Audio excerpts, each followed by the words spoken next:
Hoso, Kunamansi. Welcome to episode 5 of Adam's Corner. Today we will be administering the third round of a series of 3 for the fish emulsion and the urea amendments. Just to catch you guys up to speed, or for new viewers, I work at the Sustainable Development Institute on the beautiful College of Menominee Nation in Keshena, Wisconsin, on the Menominee Indian Reservation. And I'm an intern on the Agricultural Research Intern, and we are studying Bear Island flint corn and the effects that different amendments have on it. We started growing, we started by planting, and then we have 4 different amendments that we're keeping track of. Fish emulsion, urea, biochar, and then a control plot with nothing added. So the fish emulsion and the urea is a 3-part application, and we're doing the third and final application today. The first application was done when the corn was 3 collars high, which was, the corn was about this tall and the leaves folded over. The third set of leaves folded over, that's the third collar. The second is when we started having tassel and silk development. And now that we have the corn cobs developing, we're going to give a final amendment just to help with the growing process towards the end of the project. Most people consider this the start of fall. It's after Labor Day. They are back in school, or their students are back in school.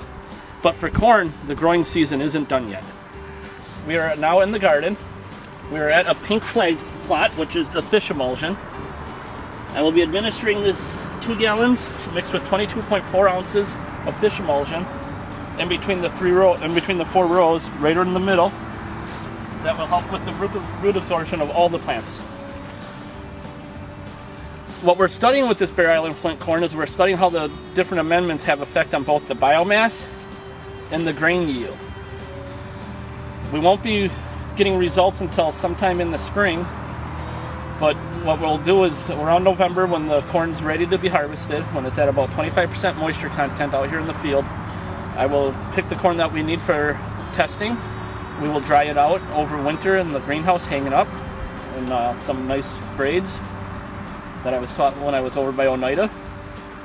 And we will get it down to about 10% moisture content. Then we will peel all the grains off the cobs. I will get a weight of it for each plot. Then I will dry it in a lab oven for 18 hours, and that'll suck the rest of the moisture out. It'll bring it down to about 1% moisture. And we will weigh the grain again, and that will tell us how much grain yield we get from each treatment. Now, based off the past 2 years, I expect the fish emulsion to have the most grain yield, and I will expect the biochar to have the most biomass yield. Again, this is the 3rd season of it. It's a 3rd different growing cycle, different weather conditions all 3 years, so we may be surprised, and it may be something else that has better grain and biomass yield. That is what this project's for. Like I said, we'll stay in the center, that way all the plants get the chance to pick up the nutrients from it.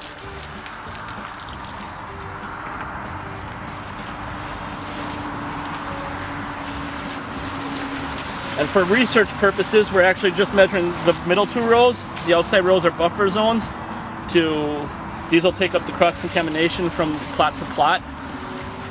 So the fish emulsion will have the most effect on the middle 2 rows.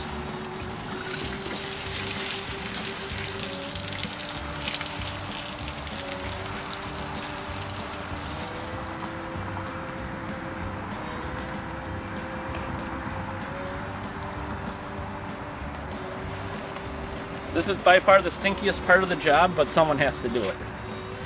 Fish emulsion is just ground up fish into a liquefied state. What the fish emulsion has is about 23 essential vitamins and minerals that the plants need to grow. The urea just has nitrogen. The biochar has about between 15 and 20 nutrients that we know of. And the added benefit of the biochar is it works all season, so we only put the biochar down once, and that's at the beginning of the season. We actually make it right here on site. We burn wood down into a charcoal state. And the biochar has dual purposes.